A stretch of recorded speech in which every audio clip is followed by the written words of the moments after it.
general. Porque se acuerdan que para Durkheim, ¿qué era la religión? Sistema de creencias, en primer lugar, creencias, ritos, y decía él, una comunidad, una especie de iglesia con minúscula. ¿Bien? Así que la creencia es el núcleo de la sociología de la religión, y quien domina la problemática de la creencia, domina la sociología de la religión. Por eso es tan importante y es el momento central de nuestro seminario, la problemática de las creencias. Pues Fernando González va a abrir la discusión sobre las creencias. Ustedes ya lo conocen bien. Tiene una formación envidiable que quisiera tener todo sociólogo. Es simultáneamente psicoanalista, formado en una de las mejores escuelas de psicoanálisis, y al mismo tiempo sociólogo. Fue uno de los primeros en manejar aquí en México la sociología de las instituciones. Así que era una novedad cuando él vuelve de París con la sociología de las instituciones, era una novedad. Así que tiene formación de psicólogo y de sociólogo. Como psicoanalista, pues estuvo en el Círculo Psicoanalítico Mexicano, fue cofundador del Círculo Psicoanalítico Mexicano en la época de Armando Suárez, y es allí donde lo conocí, en el Círculo Psicoanalítico Mexicano. Y bueno, al mismo tiempo, digamos, se estudió en la Universidad de París, como les dije, sociología de las instituciones. Así que es una formación privilegiada, porque las creencias tienen que ver con el psicoanálisis. También, en parte. Vamos a ver que es un problema muy complejo. Además, algo que siempre me ha llamado la atención en Fernando, desde que lo conocí, es que tiene él una enorme capacidad de reflexión propia. Él tiene una reflexión propia en las cosas que trabaja.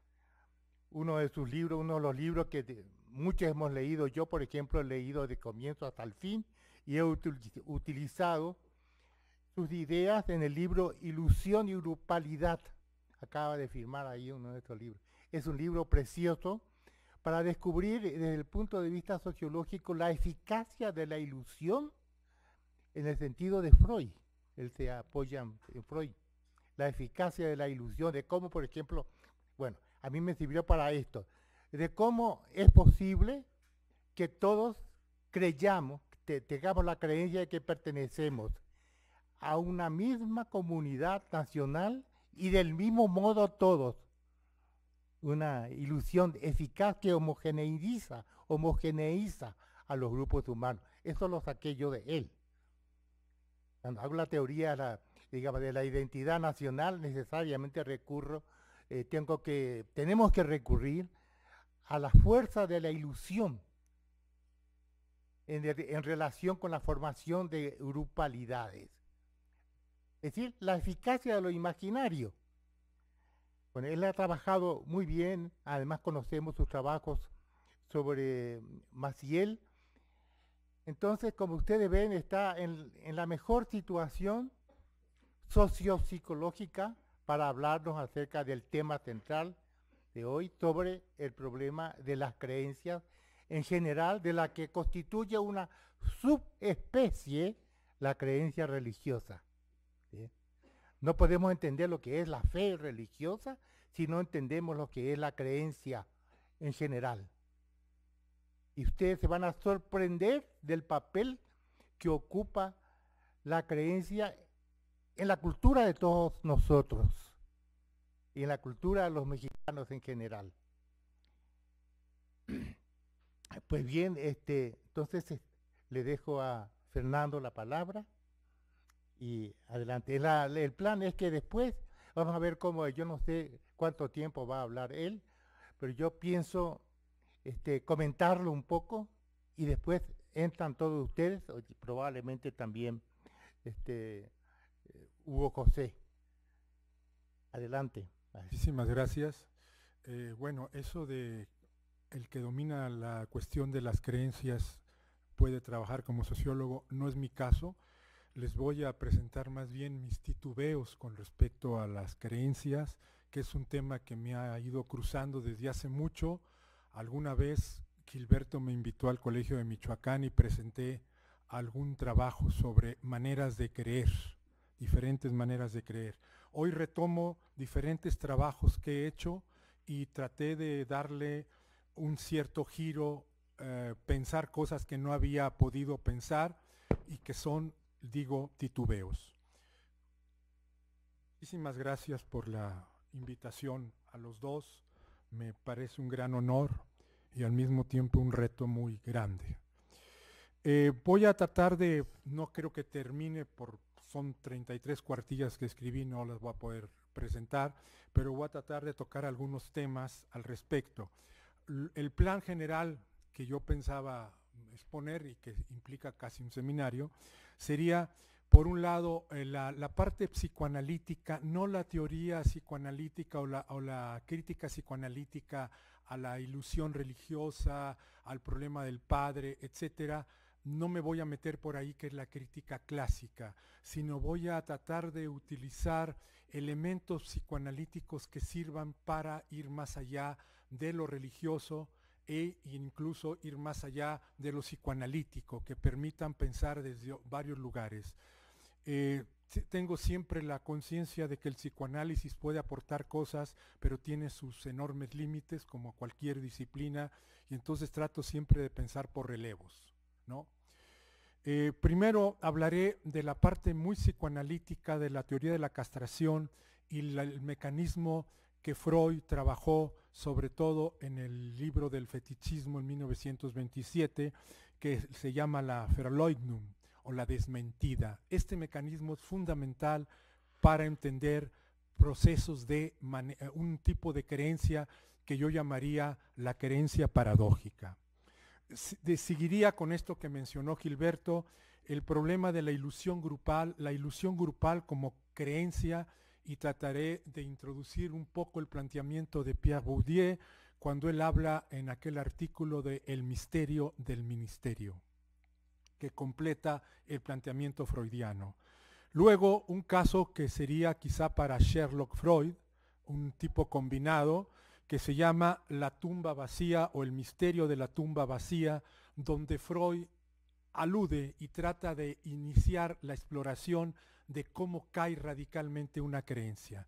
Porque es de lo más difícil trabajar la sociología de cómo cae una creencia, no de cómo se peregrina de una creencia a otra creencia, no de cómo se convierte, como el libro de Daniel Hervieux o como los trabajos brillantes de René de la Torre, los convertidos y los ¿cómo se llama? Los peregrinos, sino cuando cae una creencia. Es posible que las creencias caigan de manera radical. Y luego, aludiendo a Lacan, el delirio paranoico y su analogía con cierto tipo de creencias duras, ¿no? Analogías que no identidades. Y luego, si puedo, El cruce de dos heteronomías es un libro que hice, el caso de Gregorio Lemercier y el convento de Santa María de la Resurrección. Ahí se da un acto bastante inédito en la situación mexicana entre dos heteronomías, la heteronomía religiosa y la heteronomía secularizada del inconsciente. Es un caso bien interesante por la manera como los monjes, y en este caso Lemercier, va mucho más adelante que los psicoanalistas que pretendieron psicoanalizar a sus monjes y a él en el convento de Cuernavaca. Va mucho más adelante, es mucho más crítico con su propia creencia y con la incredulidad de los psicoanalistas a los que cuestiona. Y luego un interludio metodológico donde utilizo las posiciones tanto de Piet, maneras de enfocar el análisis de las representaciones religiosas y de las situaciones religiosas, y de Michel Certeau cuando el pensamiento se ha secularizado, qué se puede hacer para analizar la cuestión religiosa. Bueno, esto sería el plan general. Cuánto lo logre, no sé. Por lo pronto sí tengo que leer porque son cosas muy precisas en este primer problema de la teoría de la castración y la desmentida.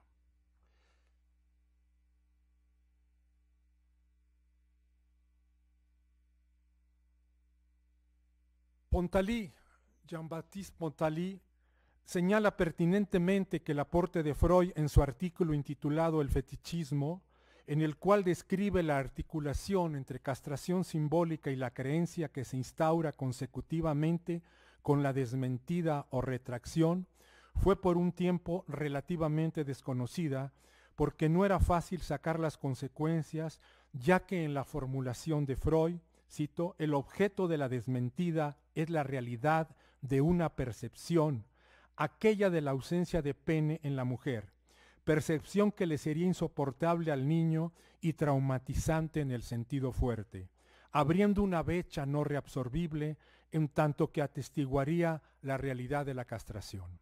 O sea, cuando el niño varón ve a una mujer y de pronto sufre una desmentida a un tipo de creencia de la que voy a hablar. Pero al hablar de la realidad de una percepción que le sería insoportable al niño, se introduce un horizonte de razonamiento no exento de paradoja, ya que se está suponiendo que lo que se percibe es precisamente una ausencia. Hay que admitir, añade Pontalis, que esta ausencia solo puede ser percibida, entre comillas, gracias a que ella contradice un prejuicio anterior, prejuicio que postula que todos los seres humanos tienen un pene y que prescinde de la diferencia de los sexos. Sería para el niño varón, todos somos iguales hasta que aparece la diferencia. Entonces hay un prejuicio, una creencia, una teoría sexual infantil que le permite, cuando no ve el pene en una mujer, le permite percibir una ausencia y decir, ¿qué pasó ahí? Debería haber algo. Se trata, como señala Freud, de una teoría sexual infantil que no está en posibilidades de pensar la diferencia anatómica, la cual enfrenta al niño a la cuestión de la invisibilidad, por este sesgo que puede resultarle traumático. Esta cuestión de la invisibilidad es uno de los ejes que va a articular toda mi presentación. Diferentes maneras de enfrentar lo invisible. Tenemos uno de los primeros enfrentamientos con lo invisible que, como se verá, tiene más de una posibilidad de ser percibido.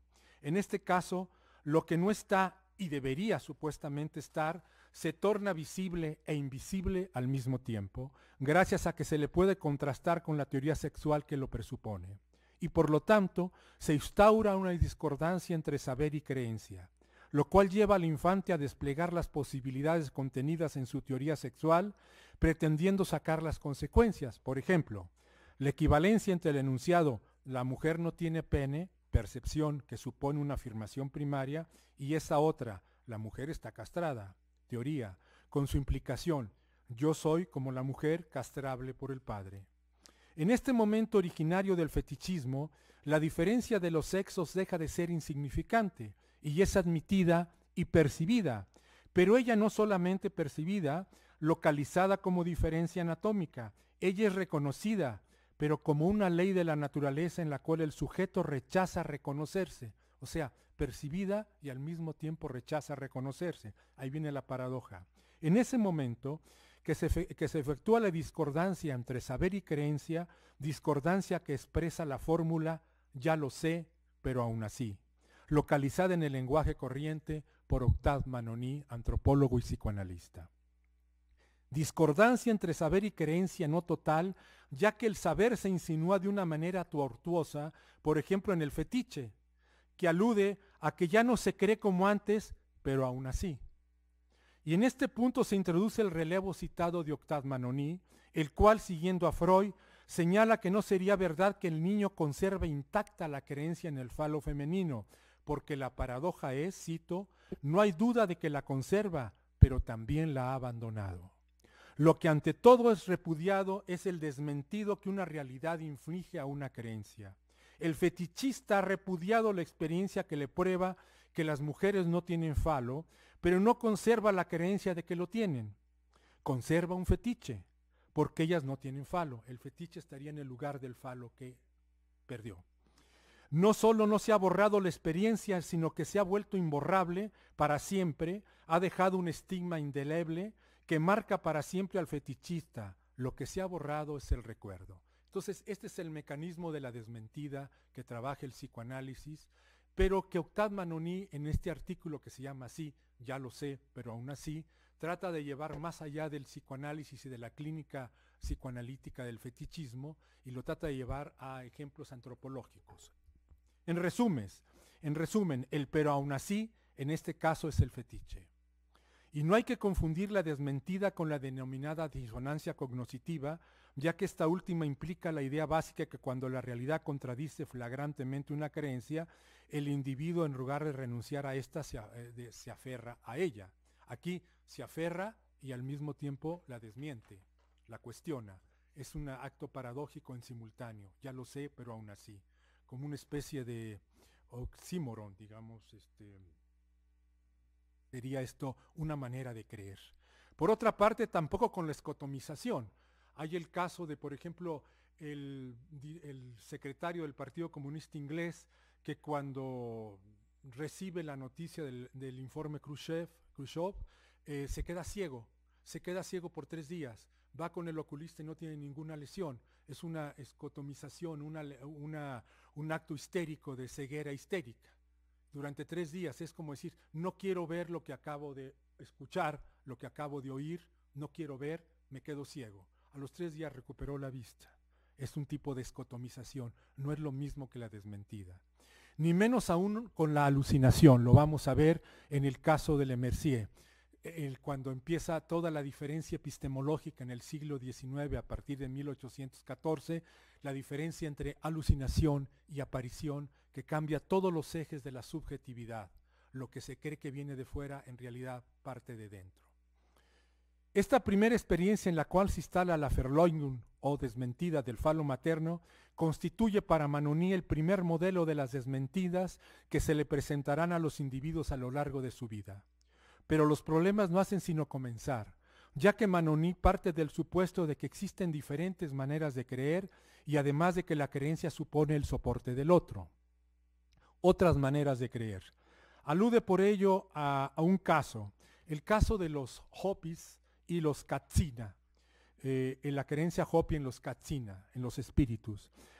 A partir de las descripciones de un indio Hopi, Talayesba, que hace de su iniciación en la creencia en los espíritus que habitan de manera mística las máscaras que se denominan Katsina, los cuales se manifiestan en cierta época del año, Octave Manoni va a ejemplificar una variante de la desmentida que abandona la clínica del fetichismo por un dato antropológico.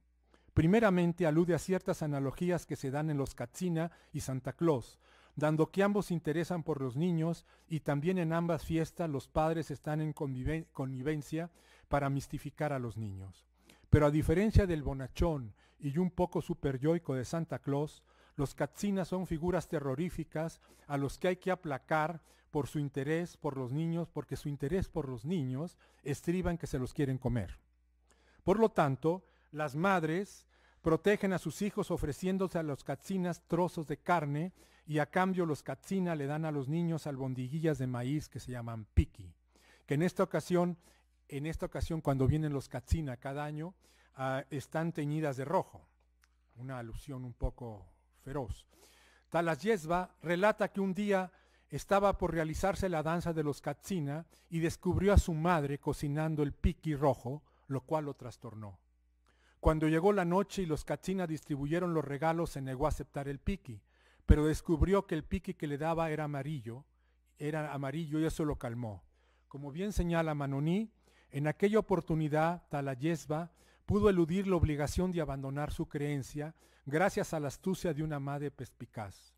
En cambio, no sabemos muy bien qué ha pasado con el otro juicio. Mi mamá me engaña. Cuando llegó el momento de la iniciación, los padres y los tíos que hasta ese momento se presentaban con sus máscaras se revelan tal cual y se las quitan.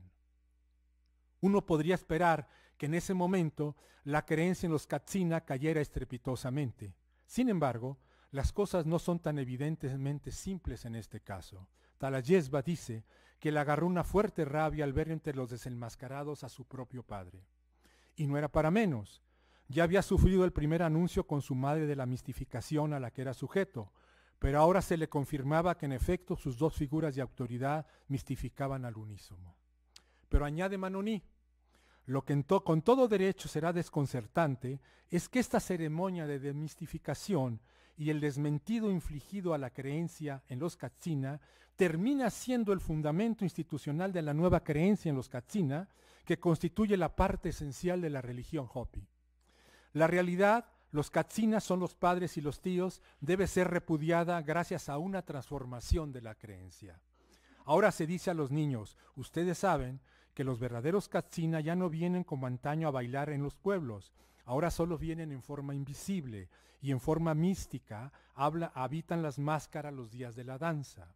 Un Voltaire Hopi, dice Manoní, hubiera dicho sin duda que puesto que los engañaron una vez, no los engañarán dos. Pero en oposición a ello, los Hopi distinguen la mistificación con que se engaña a los niños de la verdad mística con que se les ha iniciado. Y el Hopi puede decir de buena fe y en una forma que no es por cierto exactamente la misma que la que encontramos en el psicoanálisis. Yo sé que los Katsina no son espíritus, son mis padres y mis tíos, pero aún así, los Katsina están ahí cuando mis padres y mis tíos están enmascarados. Entonces es en el momento que aparentemente cae la creencia, se reafirma en realidad hacia más invisibilidad y se reconfigura. Se podría decir en este caso de desmentida, que en este caso de desmentida no hay necesidad de constituir un fetiche, o si se quiere, que ya está culturalmente constituido de manera colectiva en las máscaras. Pero esta vez lo que debería estar visible no falta como invisible.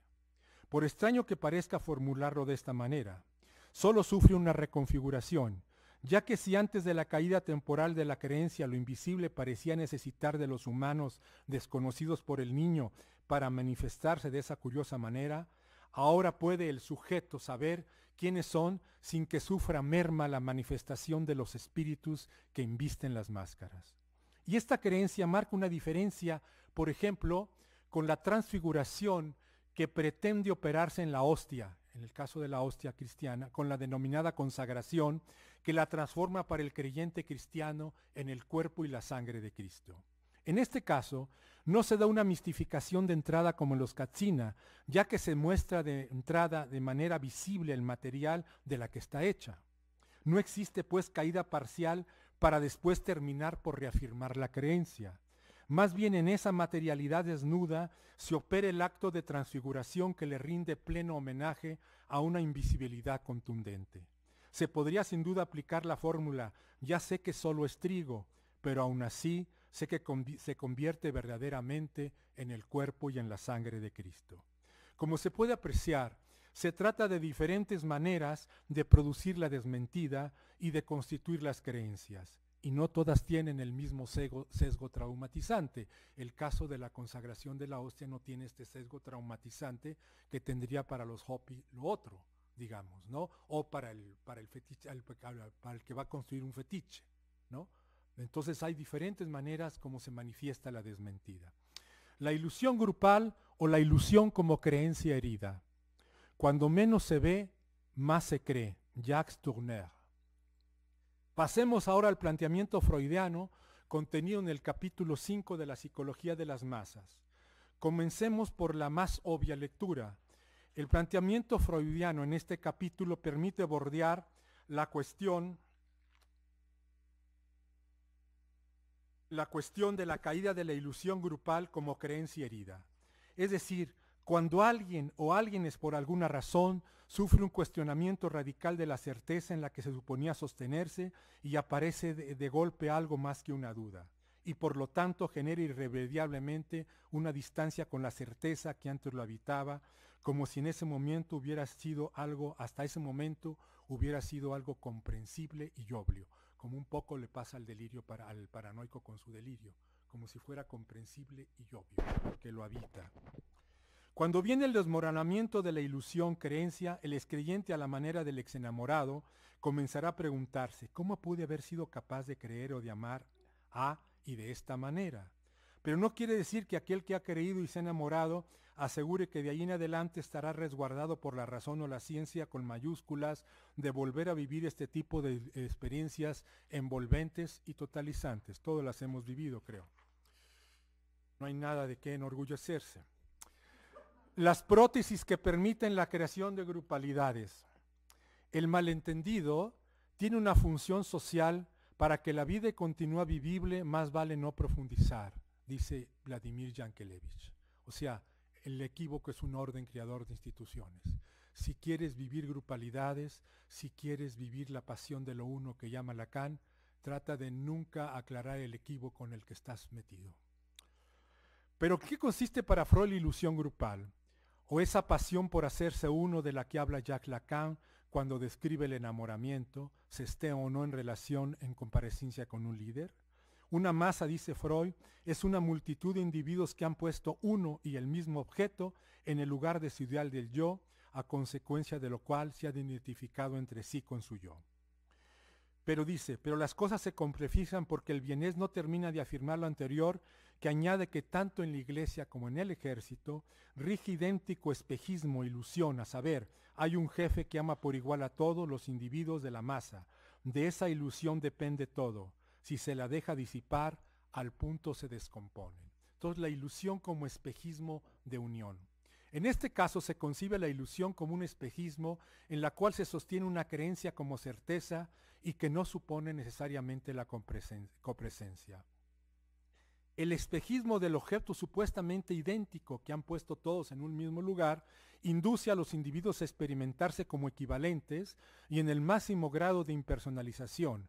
No deja de ser una segunda silenciosa operación la que ejerce la instancia unificadora, en este caso desde el que se denomina como jefe. Pero en referencia a este último, parecería que se tratara de una especie de autoproducción a la manera del fetichismo, pero esta vez el de la mercancía, que teoriza Marx. Pero lo que subyace al argumento freudiano por la manera de rematarlo al final es que en realidad, en buena medida, se trata de un complejo haz de relaciones, muchas veces heterogéneas, que confluyen en el punto unificador supuestamente autoproducido. Entonces ya tenemos a Freud y a Marx, el fetichismo freudiano, el fetichismo de Marx, ¿sí?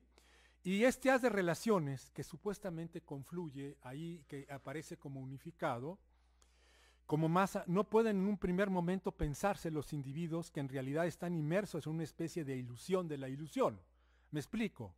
Creen que comparten uno y el mismo objeto, pero en realidad su centro unificador es el producto en un buen número de casos de lo que Freud llamaría en el libro de los sueños, a partir de la noción de condensación, una imagen acumulación, que en el sueño paradigmático que se llama de la inyección de Irma, sirve de ejemplo para fundamentar esta noción de ilusión de la ilusión.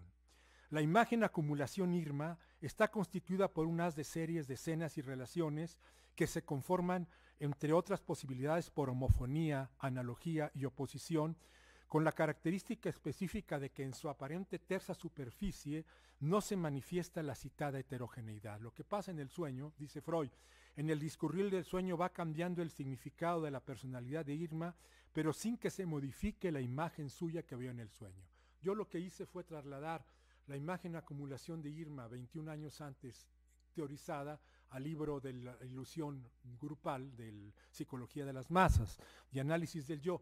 Me llama la atención que Freud no haya recurrido a este concepto de imagen acumulación cuando está trabajando la noción de ilusión. Entonces yo muy freudianamente lo único que hice, como dice Laplanche, trabajar los conceptos y seguir con Freud utilizando sus propios conceptos para tratar de entender qué se juega en esta cuestión de la ilusión. Ahora bien, hablar de que yo pongo uno y mismo objeto y que del otro lado se me devolvería una especie de adecuación, estaría totalmente cuestionada desde el punto de vista freudiano y lacaniano. Y cito como intermedio una frase de Michel Foucault que dice lo siguiente, cuando refiriéndose al delirio de persecución, dice lo siguiente: la persecución es un poco como el amor. No tiene necesidad de reciprocidad para ser verdadera. La persecución no consiste en tener un perseguidor, sino en sentirse perseguido. Lacan toma el relevo de Freud y de Foucault en este punto cuando señala Cada uno sabe que no ha sucedido jamás que entre dos no hagan sino uno. Pero inmediatamente añadir que en la cuestión del amor se parte de que la premisa que si este es verdadero, tiene una relación con lo uno, pero esto no hace jamás salir a cualquiera de sí mismo. Ese uno donde todo el mundo se llena la boca es de entrada de la naturaleza de ese espejo de lo uno que se cree ser. Dos fórmulas complementarias acerca del amor permiten hacerse una mejor idea de la posición lacaniana. La primera, con dos finales posibles, inspirada en el banquete de Platón, dice: el amor es ofrecer eso que no se tiene a alguien que no lo quiere. Y sin traicionarlo demasiado podría añadirse, o no es lo que se supone. En otro final de la fórmula, que no del todo análogo al anterior, porque en el segundo el desconocimiento de lo que se ofrece se potencia con el de quien lo recibe. La primera fórmula con sus dos finales implica la noción de deseo en tanto deseo de otra cosa, que es la conjunción del deseo con su objeto, que es siempre inadecuado, y de ahí surge esta significación que se denomina amor.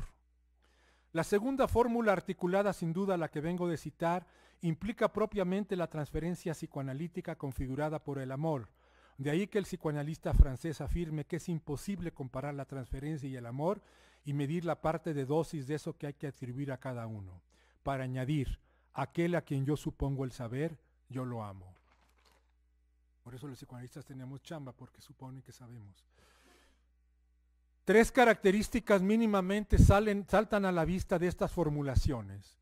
En ambas fórmulas la reciprocidad no es necesaria, aunque se pudiera presuponer. Se afirma que la adecuación entre las partes es sencillamente imposible y que la relación se da a partir de una disimetría básica, la del amante y del amado. Por tanto, se entiende mejor el malentendido que Lacan adelantaba respecto al supuesto de que el amor tendría relación con lo uno, aunque la fórmula para la transferencia parece aludir a que una de las partes tendría alguna conciencia de su posición asimétrica o disimétrica cuando dice aquel a quien yo supongo el saber, yo lo amo. Sin embargo, cuando Lacan, siguiendo a Platón, caracteriza al amante Erastés, esencialmente por eso que le falta, pero que él no sabe eso que le falta, las cosas se complejizan aún más, y sobre todo cuando describe al sujeto amado, Eromenos, como siempre situado como aquel que no sabe eso que él tiene y que configura su atractivo. Lacan remata diciendo que entre los dos no hay ninguna coincidencia, eso que le falta a uno no es aquello que estaría escondido en el otro. Ese es todo el problema del amor. En ese se encuentra siempre el dolor, el desgarramiento y la discordancia.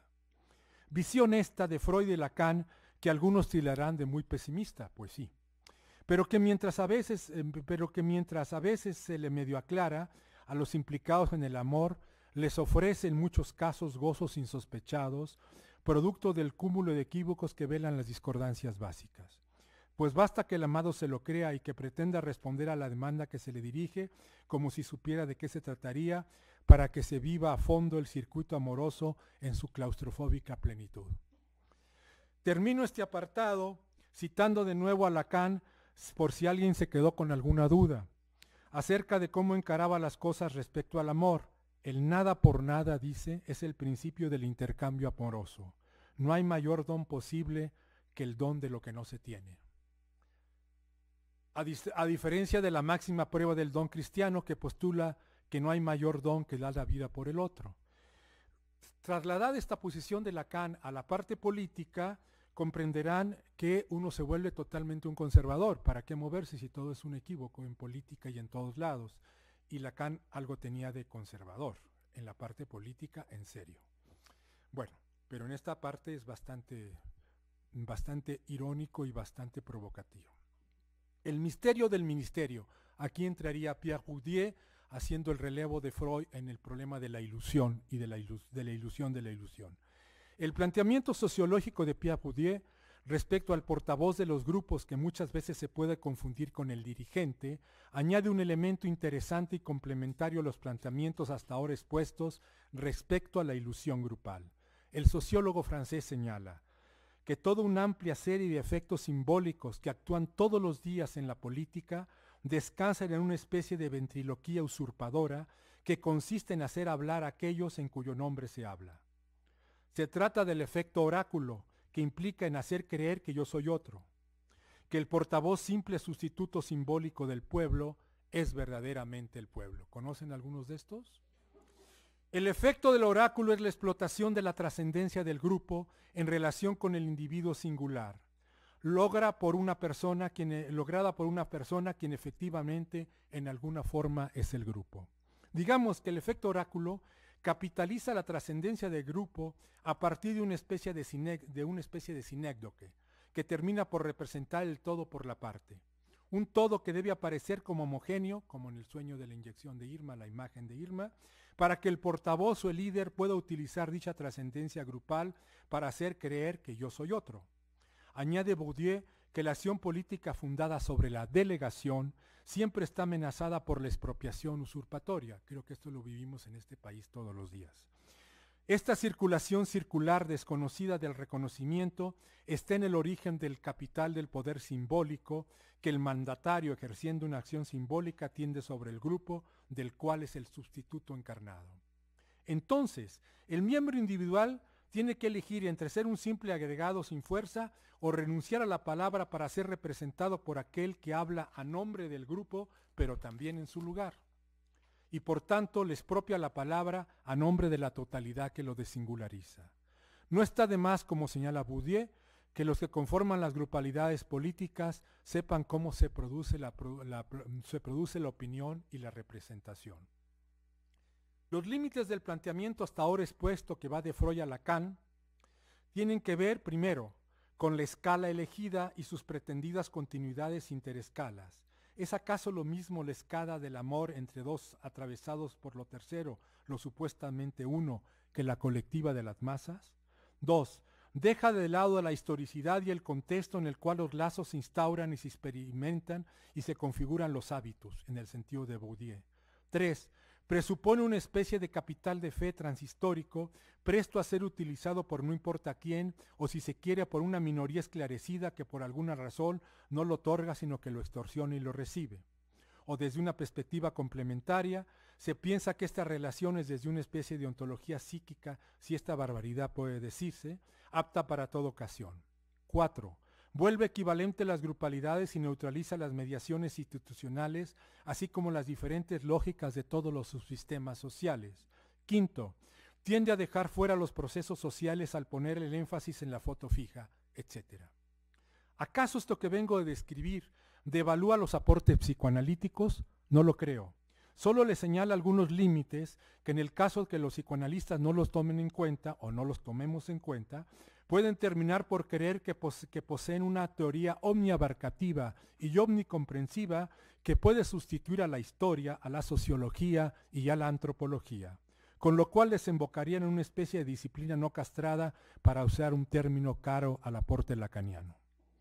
Creo que hechas estas aclaraciones, podemos enfocar de nuevo las cosas en el momento en el cual un tipo de creencia parece caer radicalmente, a diferencia de la que más arriba describí bajo la noción de desmentida, en la cual se mantiene unida inextricablemente la caída de la creencia y su paradójica reafirmación, aunque irremediablemente modificada. Cuando la creencia cae, el enigmático caso de la tumba vacía.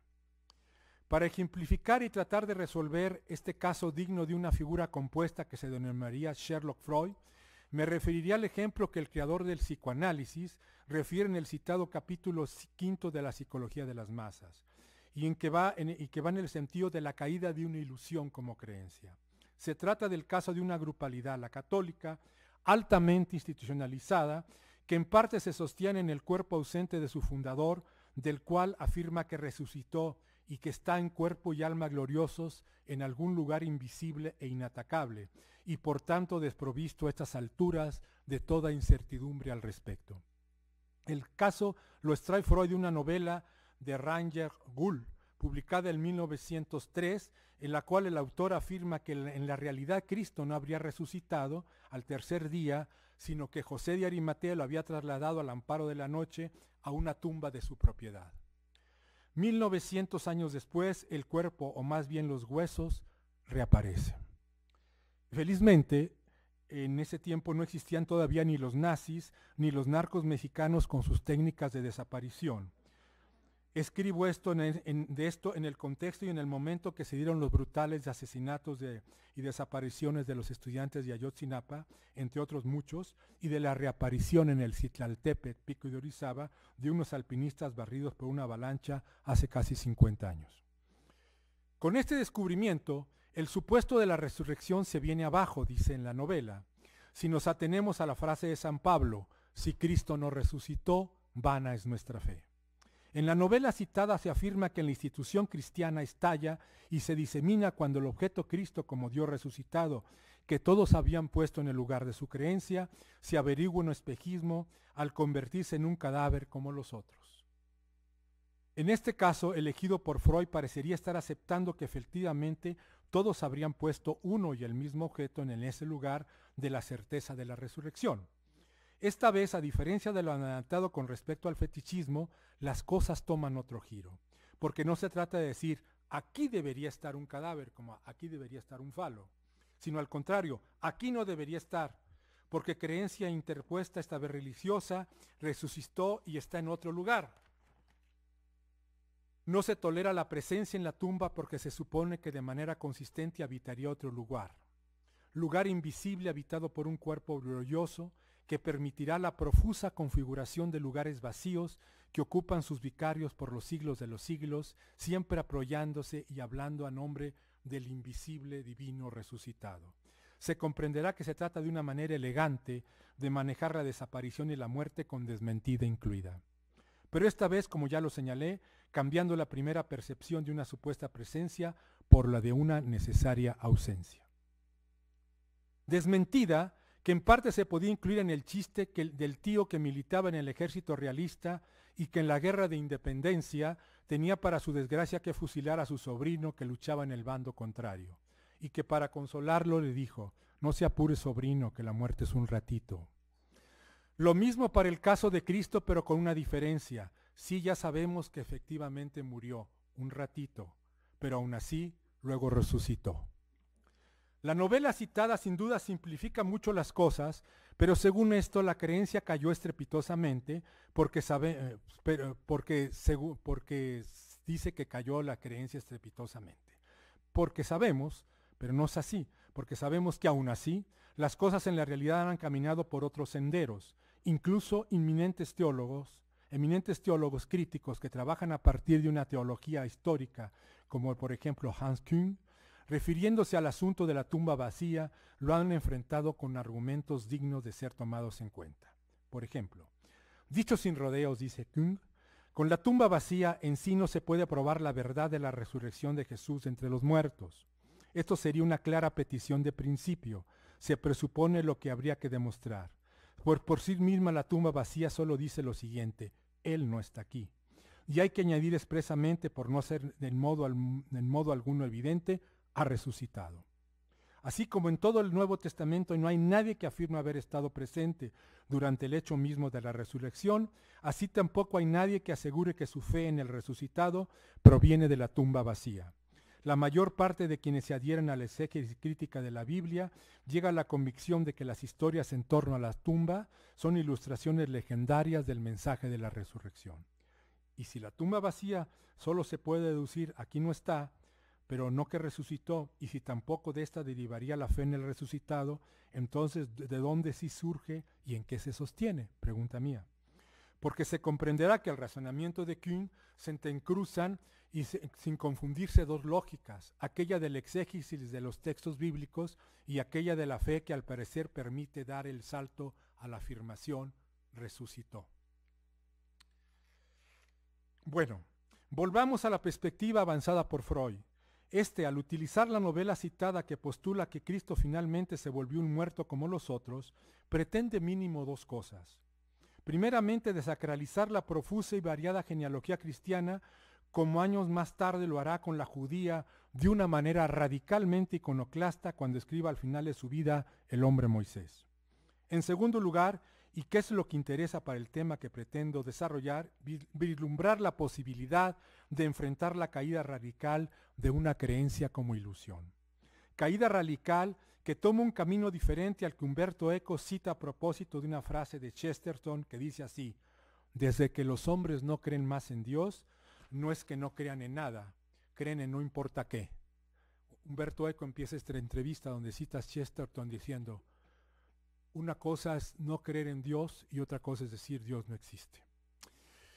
Lo que Freud abre como problemática a ser explorada no puede ser abarcada, por ejemplo, por los brillantes y sugerentes trabajos de Daniel Hervieux-Léger y René de la Torre cuando analizan los trayectos de los peregrinos y los convertidos a diferentes creencias y espiritualidades. Me parece que se ha explorado menos en nuestro medio lo que denomino como caída radical de una ilusión como creencia.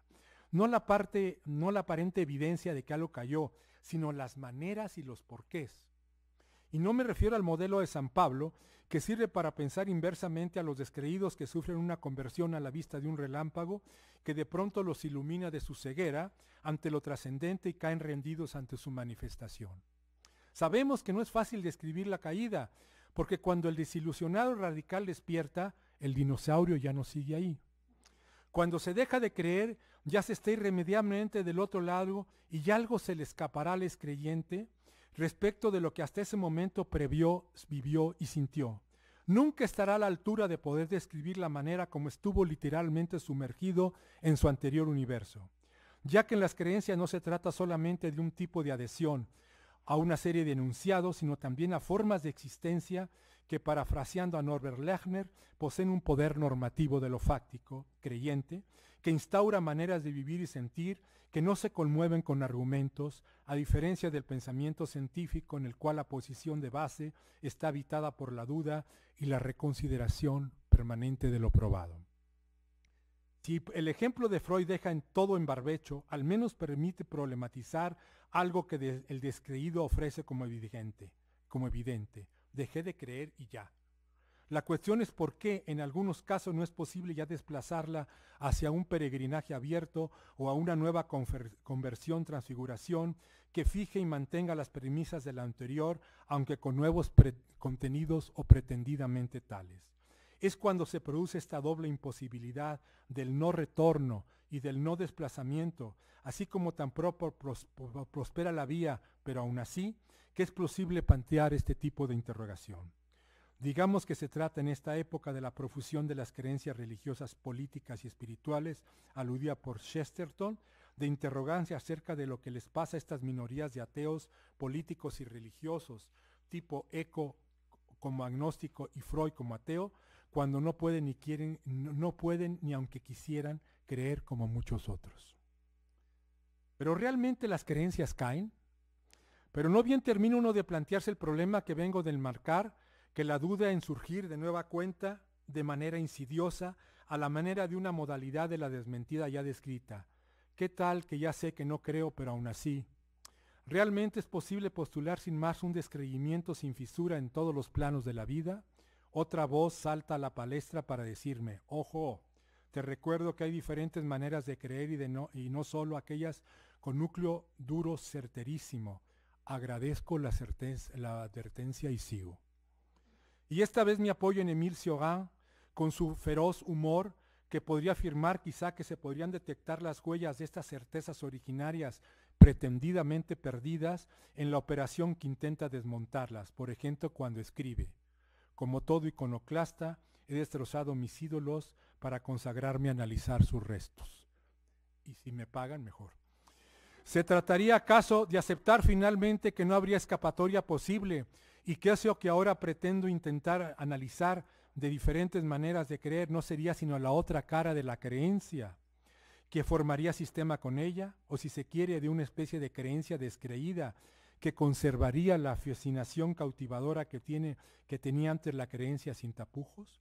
Esto lo postularán los creyentes quizá con una sonrisa y diciendo, hagas lo que hagas, siempre terminarás rindiendo un homenaje, aunque sea involuntario y oblicuo, a eso que ahora pretendes desmontar como hacen los niños con los juguetes para saber qué tienen adentro, hurgando en su luminoso vacío, que no sería necesariamente lo mismo que la nada. ¿Será? Interludio epistemológico metodológico. Por lo pronto, esta posible problematización conlleva a tener que explicitar una posición que permite encarar con pertinencia el complejo objeto de las creencias más allá del campo religioso, pero abarcándolo también. Hablar de analizar creencias como objetos de investigación implica que ya se dio un proceso de secularización, de otra manera sería imposible. Albert Piet describe la doble perspectiva, lo que para mí resulta ser la postura del investigador de las religiones y de los universos políticos ideológicos a la que me adhiero, pero no sin añadir, pero aún así. De lo que habría que dotarse, según él, es de un teísmo metodológico para significar que las ciencias sociales de lo religioso toman en cuenta el hecho que en las acciones y situaciones que estudian se encuentran puestas en juego de una u otra manera referencias a realidades metaempíricas o a entidades invisibles, y a su vez de un agnosticismo epistemológico para significar que las ciencias sociales, en su trabajo de objetivación científica de la realidad, suspenden los juicios en cuanto a la cuestión de saber si estas entidades invisibles existen y si es legítimo y meritorio establecer cualquier relación con ellas. La religión es entonces una actividad simbólica que tendría su consistencia propia. En esta manera de plantear las cosas no hay ventaja especial para el que cree e investiga como para el que dice no creer en aquello que investiga. Implica analizar diferentes maneras de distanciamiento y acercamiento al objeto de estudio. Para el que dice no creer, la distancia parece estar más asegurada, pero la puede llegar a racionalizar de tal manera que terminen por escaparse de los tipos de existencia que inducen. Y puede terminar como si se tratara de supersticiones, es decir, como gestos totalmente desvinculados del contexto que analiza. Por otra parte, para el que cree en lo mismo que pretende analizar, la cosa puede resultar un poquito más complicada porque implicaría una especie de disociación reglada. Hugo José, en un evento que tuvimos en Guadalajara, dio un ejemplo maravilloso. Dice, para mí era un poco paradójico que después de ir a misa, me pasaba el día analizando lo que veía en las oraciones. O sea, un caso de disociación reglada. Complicado, pero se da. Cualquiera que se meta en estos temas tiene que manejar el distanciamiento y el acercamiento de una manera que es complicada. Y cualquiera que nos dedicamos a analizar estas cosas, siempre terminamos en la sospecha. A ver, ¿por qué te metes estos temas? ¿Qué te traes? ¿No? Siempre, siempre, ¿no? En la perspectiva de Piet, la doble posición a la que alude y que debe permanecer articulada permite instaurar un tipo especial de distanciamiento que ayuda a alejarse de la militancia, tanto pro como anti.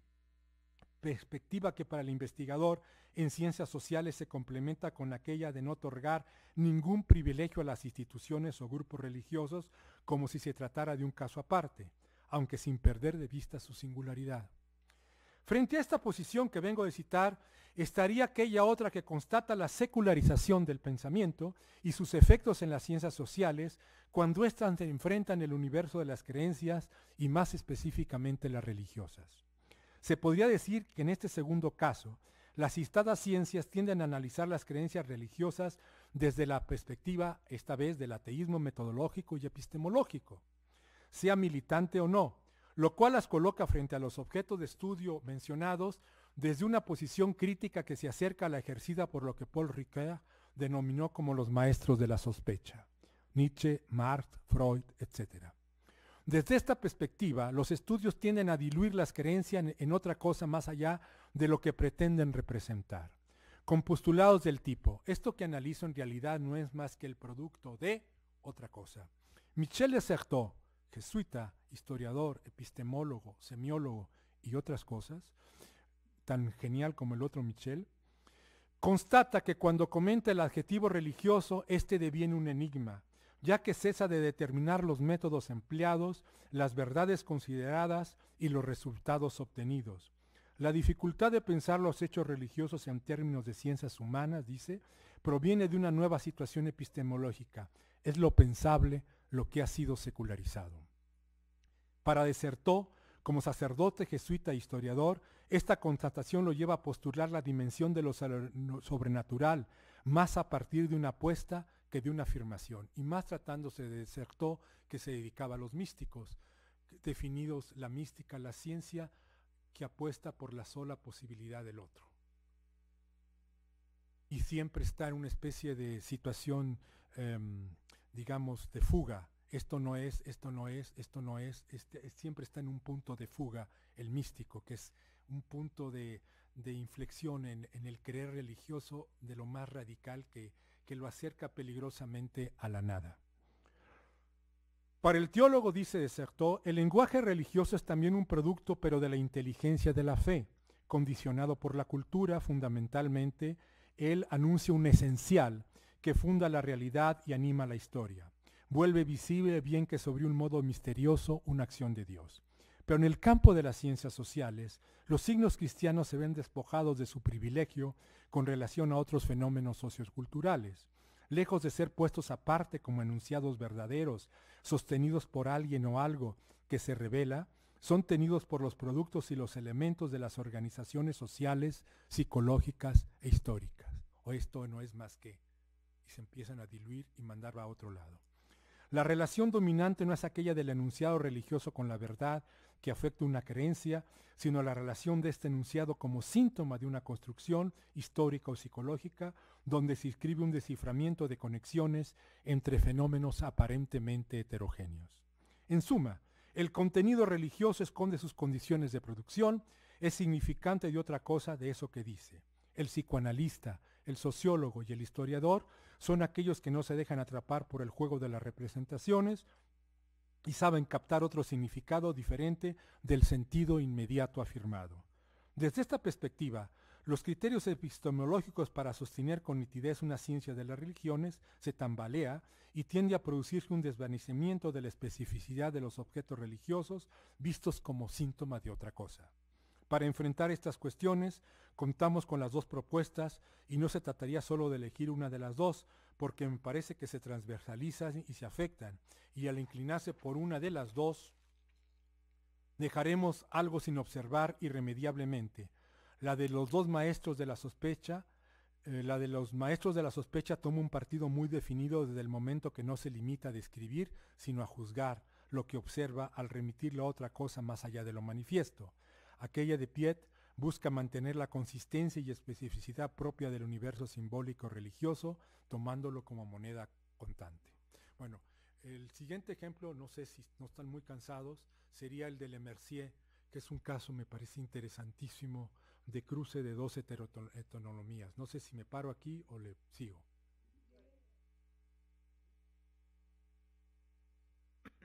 Sí, claro. El cruce de dos heteronomías, el caso de Gregorio Le Mercier. Veamos un ejemplo que puede dar luz cuando se cruzan dos heteronomías en un monje benedictino de los años 60 del siglo pasado y que ayudan a plantear de otra manera la relación que muchas veces se simplifica cuando se opone la fe a la razón. Aquí se va a cuestionar todo eso de la fácil dicotomía. Del lado de la razón estarían los psicoanalistas, del lado de la fe los monjes. Van a ver que no. Como incompatibles, sin más, conviviendo en un mismo individuo. Me refiero a la heteronomía religiosa y aquella otra que remite al postulado del inconsciente o de lo inconsciente. Ahí donde hay religión, es decir, estructuración religiosa del espacio humano social, afirma Marcel Gauchet, hay esta doble experiencia de lo invisible, en la extrañeza de un cuerpo que deja de pertenecernos y en el borramiento de sí en provecho de una verdad que habla en nuestro lugar. La figura de un inconsciente personal emerge y deviene concebible gracias a una reformulación de estas experiencias de alteridad. Se trata del prior Gregorio Le Mercier del convento de Santa María de la Resurrección en Cuernavaca, México. La experiencia que relata el citado monje le ocurre la noche del 4 de octubre de 1960. Dice, estaba yo acostado sobre mi espalda, despierto en mi cama, y de pronto vi ante mí una multitud de relámpagos de todos colores. Era un espectáculo sumamente bello. Me volteé sobre mi lado izquierdo. Entonces apareció sobre la pared de mi celda como una pequeña pantalla sobre la cual vi una sucesión de rostros humanos. Hablar de una pequeña pantalla habla que ya estábamos en la época de la televisión. Una alucinación de estas en el siglo XIX no hubiera sido posible así. Este caleidoscopio se detuvo sobre un rostro muy bello de una gran bondad. En ese preciso momento grité, Dios mío, ¿por qué no me hablas así?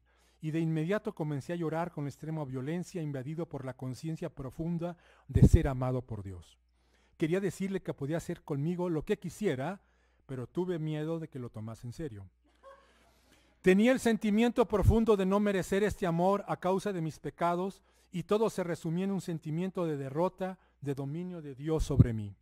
Al día siguiente, temiendo volverme loco, yo era un hombre duro, seco y cerebral, extremadamente escéptico ante cualquier misticismo, fui a ver al presidente de la Asociación Mexicana de Psicoanálisis. Entré a psicoanálisis 3 meses después. Fue con Santiago Ramírez, aquel que creía que existía la psicología del mexicano, y ahí hizo libros sobre eso, y que obviamente cuando el monje fue a decirle, decía, el psicoanálisis no puede hacer nada con un monje porque es creyente. Era un poco medio, digamos, primitivo en la cuestión de analizar la cuestión religiosa. Y lo mandó con un tipo al que él no estimaba, Gustavo Quevedo, que venía de Argentina, después de haber estudiado grupos. Dice, la experiencia extrema de estar literalmente sumergida en algo con visos místicos que le inclina a entregarse al personaje luminoso y bello que lo hace experimentar el ser profundamente amado por Dios, pero que simultáneamente lo hace sentirse culpable y pecador, permite asistir a una descripción en vivo de aquello que Marcel Gauchet describe a propósito de la presintificación de la doble experiencia de lo invisible que conlleva la heteronomía religiosa. Pero con una diferencia, ya que el citado monje describe que a pesar de la inmersión tuvo una mínima distancia o la recuperó muy rápido. Por ejemplo, cuando al ofrecerse en los términos que en parte recuerdan la oblación y las palabras de la Virgen, hágase en mí según tu palabra, tuvo miedo a la entrega sin condiciones. Y terminó por interpretar la experiencia arrolladora en términos de otra heteronomía o del otro hábitus que también lo conformaba, el psicológico o psicoanalítico, ya que se describe como extremadamente escéptico ante las experiencias calificadas como místicas, de ahí que tema que en realidad se estuviera volviendo loco. Bromas aparte, el hecho de que Le Mercier... falta para poder decir bromas aparte. Cruce de 2 heterotomías en un mismo sujeto, en la cual la secularizada va a servir por lo pronto de contención a la otra. Con lo cual parece manejarse en el modelo descrito más arriba por Dessertó. En realidad esta experiencia que crees consistentemente religiosa no es sino la manifestación de otra cosa, por ejemplo, de tu posible locura. Finalmente no fue ni lo uno ni lo otro, sino como relata Le Mercier a continuación, el 8 de marzo del 61 se descubrió un cáncer en mi ojo izquierdo, el cual fue extirpado al día siguiente, y no me cabe la menor duda de que esta experiencia decisiva de la noche del 4 de octubre del 60 está en relación profunda con el principio del cáncer. Desde entonces veo mejor. La larga ascesis del psicoanálisis me ha llevado a una vida espiritual que no hubiera podido alcanzar entre años de vida monástica. Ahora bien, lo fisiológico indujo un tipo de alucinación en código religioso. Yo digo, si hubiera sido Cristiano Ronaldo el que tuviera este cáncer, hubiera sin duda alucinado a Messi. O sea, uno no alucina lo que quiere, sino lo que puede. Él estaba en su hábito religioso y el cáncer lo lleva a alucinar esto directamente. Por eso dije bromas aparte. Un tipo de alucinación en código religioso. Lo notable es encontrar a un monje en México de los 60 del siglo pasado conformando de esta manera por 2 hábitos que a primera vista parecen tan discordantes. Y más aún, dispuesta a utilizar esta tecnología laica denominada psicoanálisis para cultivar su ascesis espiritual, incluso concediéndole una primacía sobre las milenarias tecnologías monacales de la dirección espiritual y de ascesis. Con respecto a la alucinación, es importante remarcar que su introducción implica un cambio epistemológico sustancial de la experiencia subjetiva. Veamos por qué. La alucinación, cito a Marcel Gauchet, no puede ser reconocida en un mundo donde la aparición es común. La alucinación se diferencia como experiencia específica en una sociedad en la cual la aparición llega a ser problemática. La aparición entonces llega a ser un milagro de tal manera excepcional que la alucinación llega a ser pensable. Su nacimiento como concepto data de 1814 o 15. La mayor parte de los psiquiatras serán incapaces de pensarlo durante mucho tiempo porque el concepto pone completamente en causa los puntos de referencia de la experiencia subjetiva desde el punto de vista de la articulación de lo visible e invisible, exterior o interior. La alucinación es un test crucial. eso que se ofrecía bajo el signo de la objetividad de lo invisible, es reenviado hacia la subjetividad. Lemercier, a partir de su experiencia alucinatoria, que se le hizo más claro el trastocamiento de lo subjetivo y de lo invisible, y siguiendo a su mentor intelectual, el padre Lavertonnier, buscó profundizar en lo que denominaba como la experiencia subjetiva de la fe. Por otra parte, a pesar de la importancia otorgada a la herramienta psicoanalítica, no solo no perdió la fe, sino que la utilizó al psicoanálisis para purificarla y tornarla más firme. En términos irónicos, se podía decir que para él el psicoanálisis fue una especie de detergente. Se trató en todo caso de la utilización de una tecnología laica al servicio de la fe, o en otros términos se podía decir, parafraseando al Evangelio, que las puertas de las ciencias sociales no prevalecieron contra la Iglesia, lo cual frustró en parte las perspectivas de los psicoanalistas intervinientes.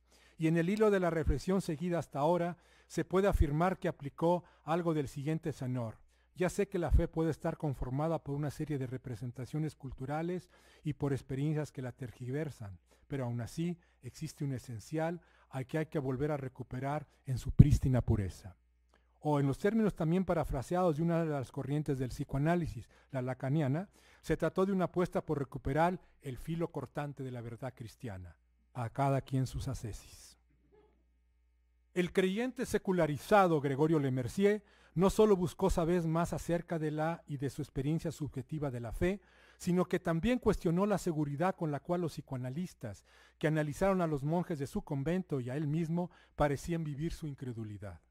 Desgraciadamente, respecto a esta no contamos con documentos que nos indiquen si aceptaron el reto.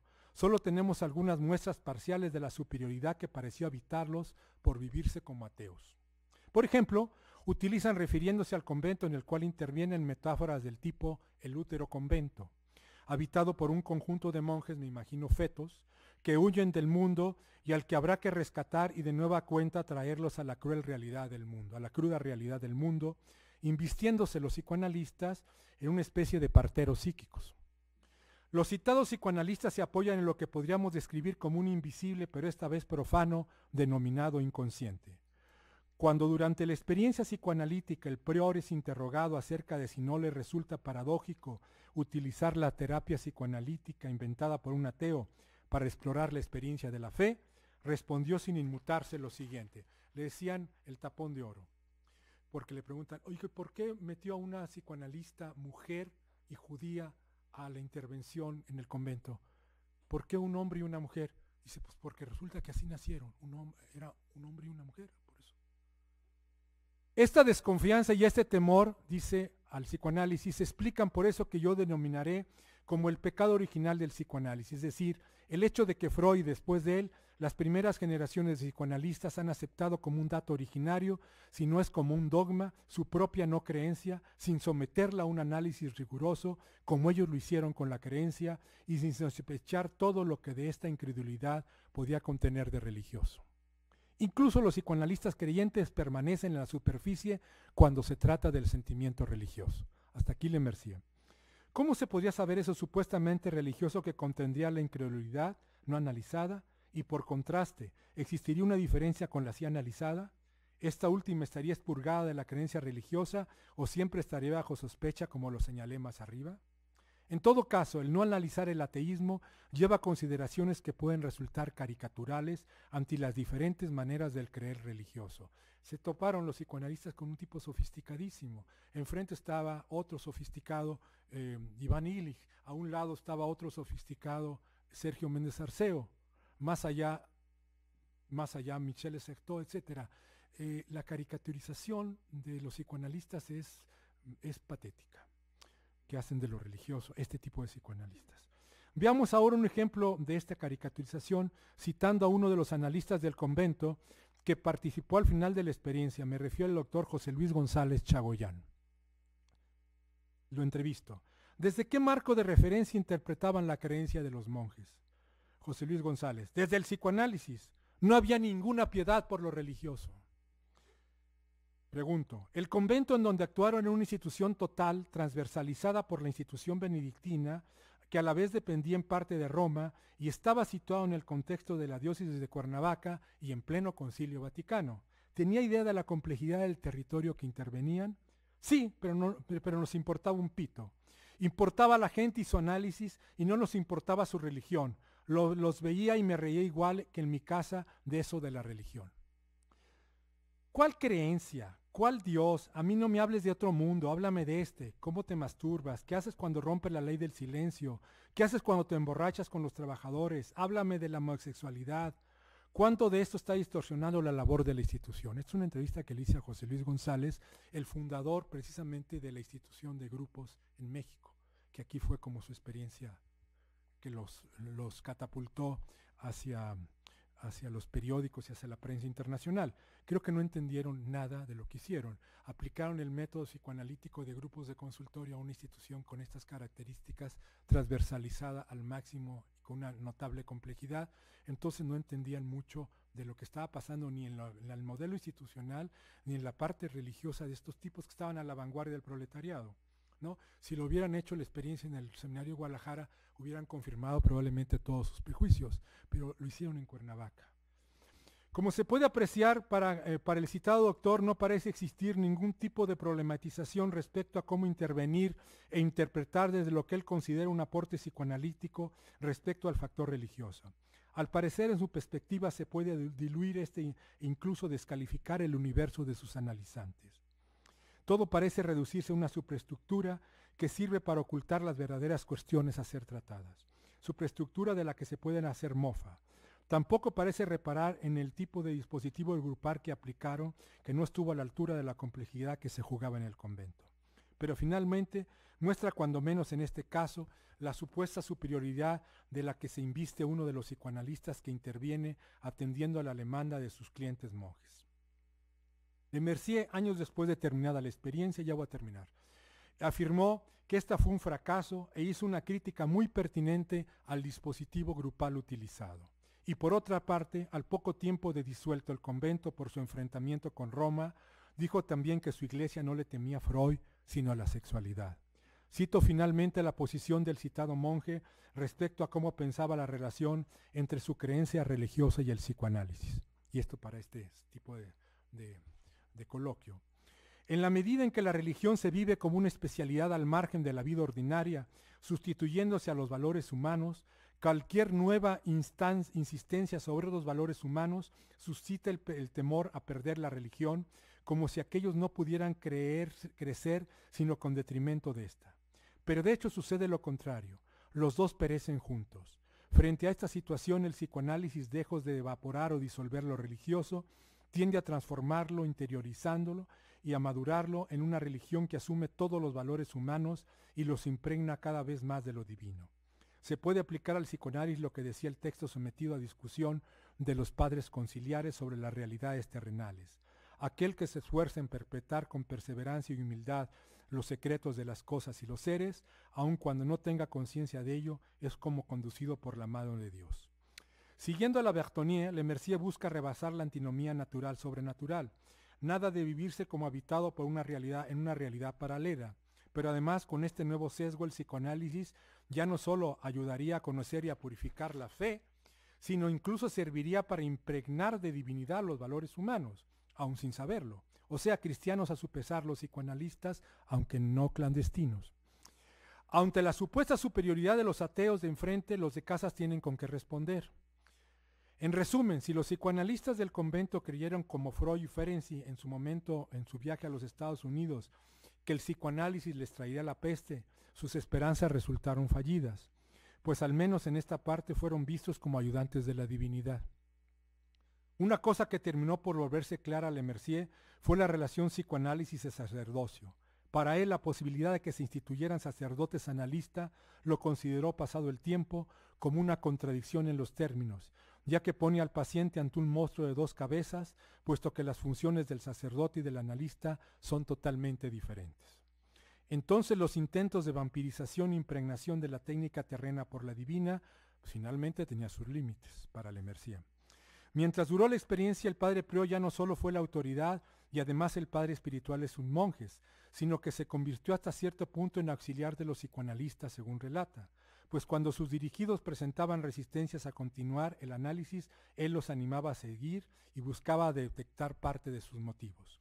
Y por otra parte, al aceptar someterse al psicoanálisis, estuvo dispuesto a abandonar parcialmente el lugar preponderante que ocupaba hasta entonces, antes del inicio de la experiencia. Podía alegar en su favor que como cualquiera él también tenía inconsciente y por lo tanto no gozaba de ningún privilegio. Tal fue el caso. Ahora bien, si se intentara aplicar en este caso la típica y simplificadora dicotomía entre fe y razón a los dos actores principales de este acontecimiento, monjes y psicoanalistas, se dejaría sin entender una buena parte de lo que ahí se jugó. Desgraciadamente, dicha experiencia no parece que fuera retomada y continuada por los descendientes de ambos, cuando menos en el caso de México. Ni siquiera cuando al cuerpo del sacerdote se comenzó a desacralizar y sexualizar a partir del lado más violento, el de la pederastia, se han escuchado las palabras del padre prior del convento de Santa María y después líder del centro psicoanalítico de Maús. La iglesia no le teme a Freud, le teme a la sexualidad. Si lo hubieran escuchado... Bueno, hasta aquí me quedo.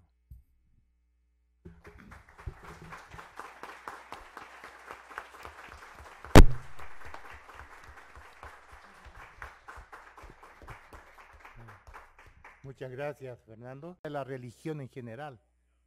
Porque se acuerdan que para Durkheim, ¿qué era la religión? Sistema de creencias, en primer lugar, creencias, ritos, y decía él, una comunidad, una especie de iglesia con minúscula.